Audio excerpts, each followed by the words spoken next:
Hey guys, welcome to the One Awesome Autistic vlog. I'm Lee, I'm autistic and I have ADHD. This is a little bit off the cuff vlog.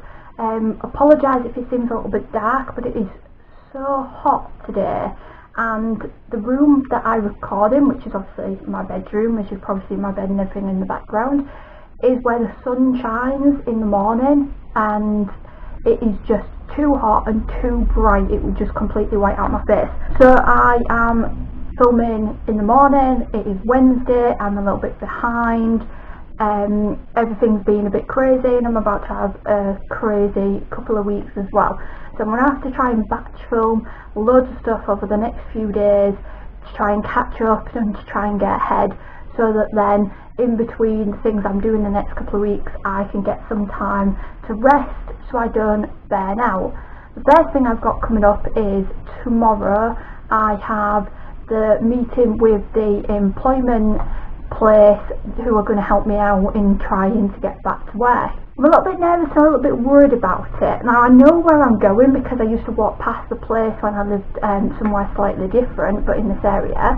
So I know where I'm going. My boyfriend has a day off, so he's coming with me and he's going to just wander around town while I have my appointment, which is going to be an hour long. The thing that worries about me is when I was on the phone to set up this appointment, and they were asking me kind of like what jobs I'm willing to do, and they were kind of giving me a bit of a brief sort of, you know, this is what jobs are available in your area. The woman was a little bit pushy towards me getting something like a warehouse job, and speaking to my GP and to the job centre, the three of us came into agreement that I shouldn't be in a typical traditional workplace, and that I should be looking at working from home only, especially to start off with, as jumping from being unemployed since November last year and it's now August, so we're looking at I've been unemployed 9 months now and spending most of my time indoors on my own and things like that. Jumping from that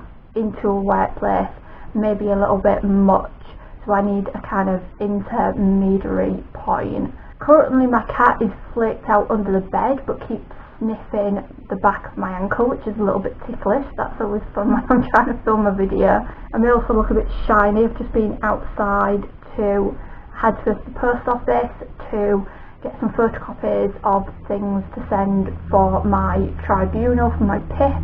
So it feels a little bit crazy at the moment. That might not seem like much to get done, but it is, for me, it's highly stressful and it requires a lot more bits and pieces and behind the scenes work. So I have a few things coming up over the next couple of weeks. I'll talk about them sort of more as they're happening, but I just wanted to talk about a little bit more in depth about how autism affects me.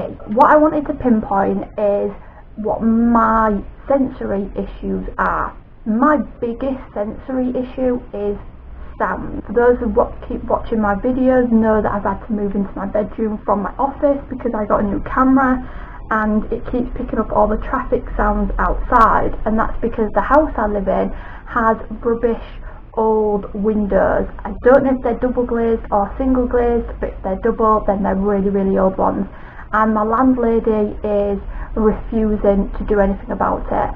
And I live on a main road that goes, and it's kind of like on the edge of the town that I live in, so the road that goes past my house and down in that direction then goes on to like motorway and everything. So as you can imagine, it's a bit of a thoroughfare for a lot of cars, a lot of trucks, and it's constant all day. So I never get a break from noise, and this is why sort of the past year and a half being autistic has been affecting me more and more and more, because I can't get a break.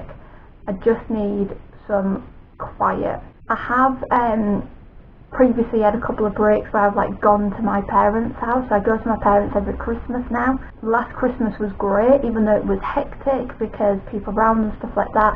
I was able to get a good night's sleep because it was quiet at night, which it's not here. Sound is a big issue for me, and my only way to get away from it is to put my headphones on and to listen to something, and I tend to listen to podcasts, because then rather than there being another assault of noise in my ears from music, Podcast is typically one or two people talking, and it's a little bit more soothing, it's a little bit easier to concentrate on. So I do that while I'm working, and that gets me at least a little bit of an escape from it. I will download podcasts to listen to while I'm out and about, because as you can imagine, being outside, it's extremely tiring for me. One of my things that I have coming up is I'm meeting up with a couple of my friends. They're actually coming here to see me. I may film a little bit around that just to show you guys firsthand what it is like after going out and beforehand and things like that, so you can see the difference and see how it affects at least one person who is autistic. Usually when I have to go out, so if I go food shopping, my boyfriend will take me food shopping, because that way he will take a big bag with him, we can carry more food, so we don't have to go out as often. I only need to go then once a week. Even listening to podcasts and walking around shops and being outside, obviously when I'm with my boyfriend, I will have my earphones on but not necessarily be listening to anything, because we will be chatting and talking. And when I'm outside, I always feel kind of like energized in that moment. I feel fine, but that's because it hasn't hit me yet on how much energy I'm actually expelling being outside. And I will always, and I do this every time, I'll be like, when I get home, I'm going to do this, and I'm going to do that, and I'm going to do a million things, and I'm going to be proactive, and I'm going to get loads done, because I feel energized in that moment. I get home, always go the same routine. I then start to slump, so I think I'm going to have a little rest for a little bit. I'm just going to have an hour to myself, watch an episode or something, lie on the bed and relax, and then I'll have energy to do other things. No, it never happens. Sometimes I end up having to actually go to sleep for a bit because I'm so tired, but typically that's it. I'm done for the day, because the bombardment of sound in particular just absolutely exhausts me, and that is how it affects me as an autistic person. And sound is something that is very, very hard to get away from. My house is poorly constructed that I live in. Landlady's not willing to do anything about the things that need to get done, so I hear everything, and it's not just the traffic outside. I can hear next door neighbours from both sides. One of my neighbours is a slightly older couple. They have grandchildren, and when the grandchildren come round, I think they have something like an air hockey game, and sometimes they've played it at 9 o'clock at night. So 9 o'clock at night, I'm in bed, I'm trying to relax, and all I can hear is dink, dink, dink, dink, dink, dink, dink, dink. Do you know how annoying that is? How annoying I can probably imagine that would be for a lot of people, never mind somebody whose main sensory issue is sound. It absolutely drives me crazy. And my other next door neighbour is a gentleman who I think is about my age, not entirely sure. He has a girlfriend that comes round. He also has some cats, and they're always outside, and my cat likes to sit and stare at them until they notice him, and it's really, really cute. But he is, like me, into his rock music and stuff like that, so when he plays his music, even though it's not loud at all, I can hear it in my house. If I'm not in the mood to listen to music, and I don't want to listen to somebody else's music, it's not worth complaining to anybody about, because he's playing his music at an acceptable level. It's not his fault, it's actually just the house is rubbish. That's a little bit on how sort of like sound affects me. If I can't escape from a sound, I get extremely panicky, and this is one of the things that affects me actually when flying, and I didn't realise at the time, but you know, in retrospect and thinking about it and what have you,